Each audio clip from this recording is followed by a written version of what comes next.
Flaky and comforting pot pie.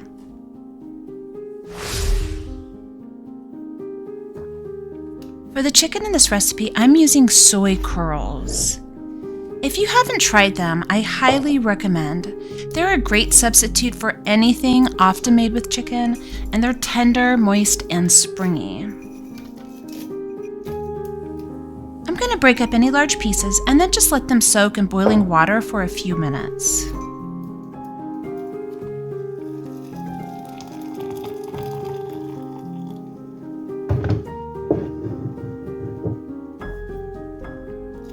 This recipe includes many vegetables, so I'm going to quickly chop them all into smallish cubes.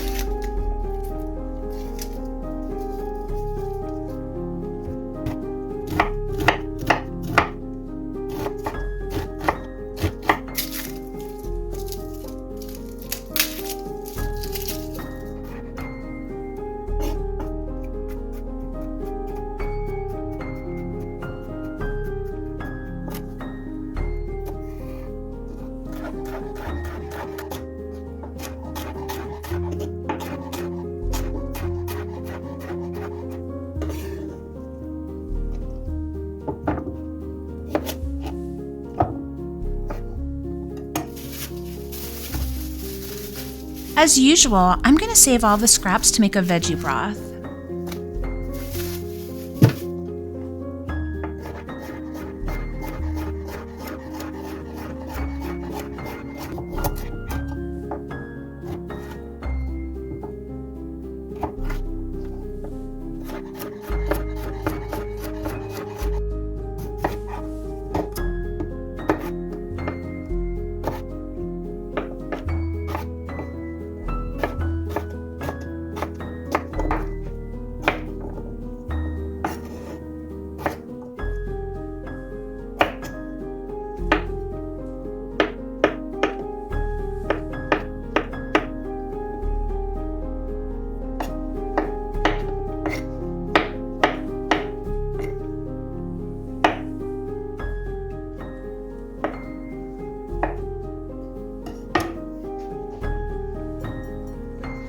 Into a large pan with some neutral oil, I'm going to saute my onions, carrots, and celery.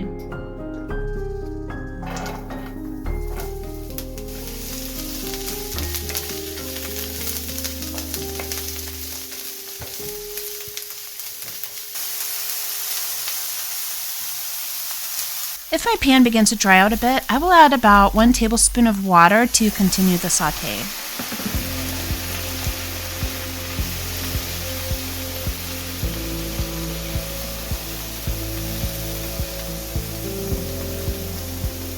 When the onions begin to get soft, I throw in my seasonings just to get the flavors a bit more vivid.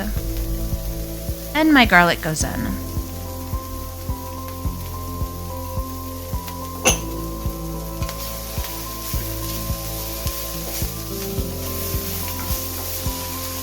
When the garlic becomes aromatic, I add the mushrooms and potatoes.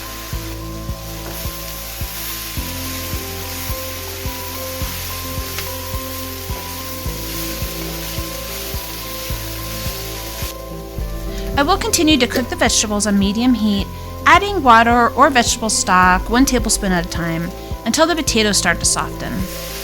We want the vegetables to be mostly cooked through when they go into the pie shell.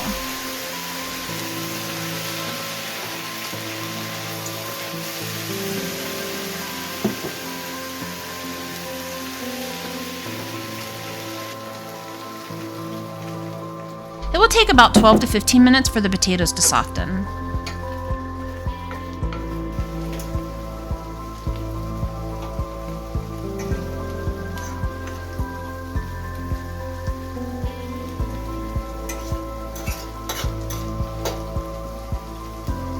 The frozen peas go into the pan along with the rehydrated and drained soy curls.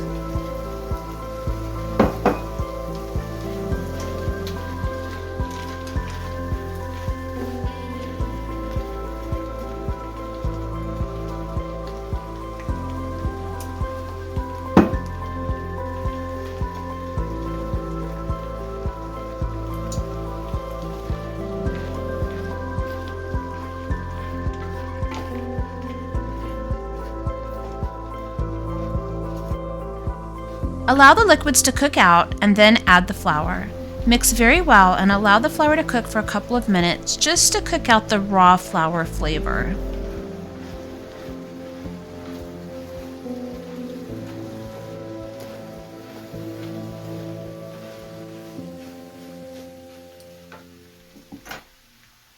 I then put in the rest of my stock and season with pepper and salt.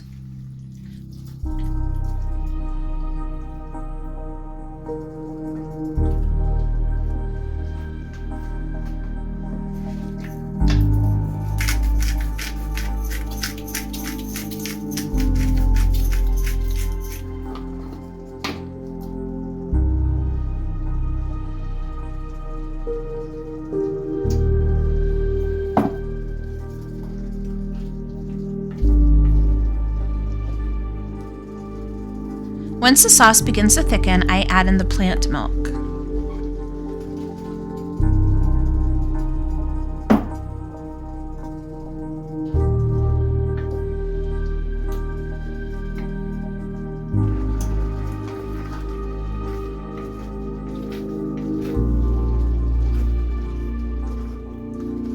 Give the sauce a taste to make sure the seasoning is correct. Add more salt if needed. Oh my god, it's so good.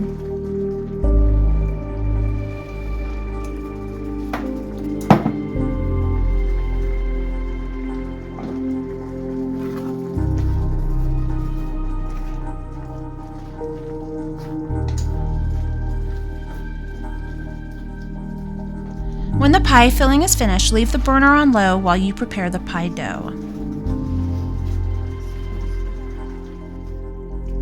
I like to use a bottom and top crust for my pot pie.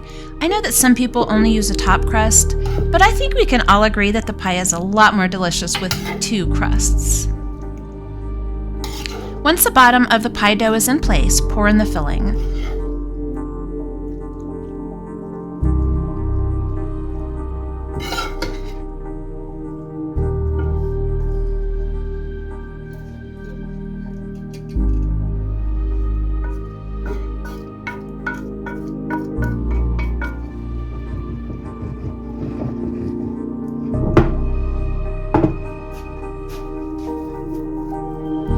Flip the top crust onto the pie pan, cut off the excess, and make whatever design you'd like on the edge.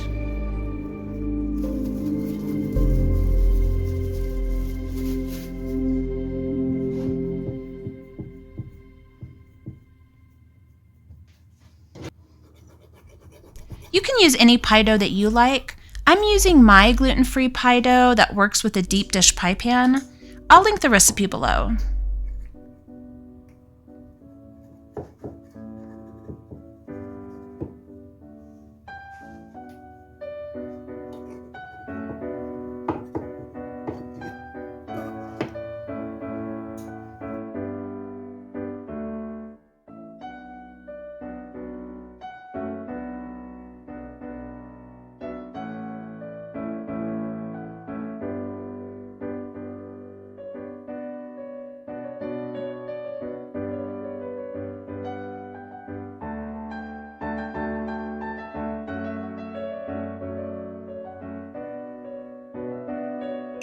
To help the pie brown, I'm using a tablespoon of melted butter on top, but not on the edges.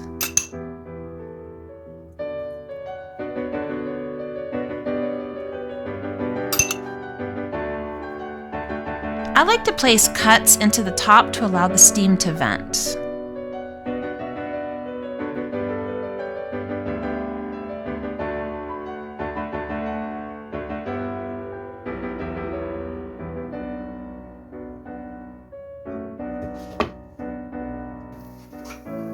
The pie is done when the crust is golden and when the filling is bubbling. Doesn't this look so good?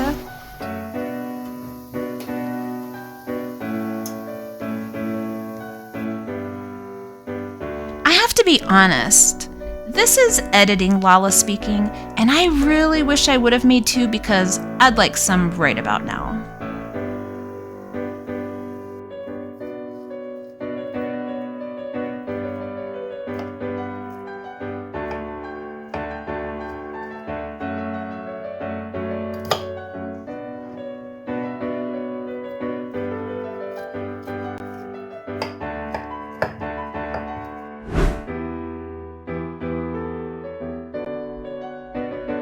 The small pieces of vegetables ensure that you'll get a bite of several elements at once. The sauce holds everything together, and the flaky pie crust, well, that speaks for itself.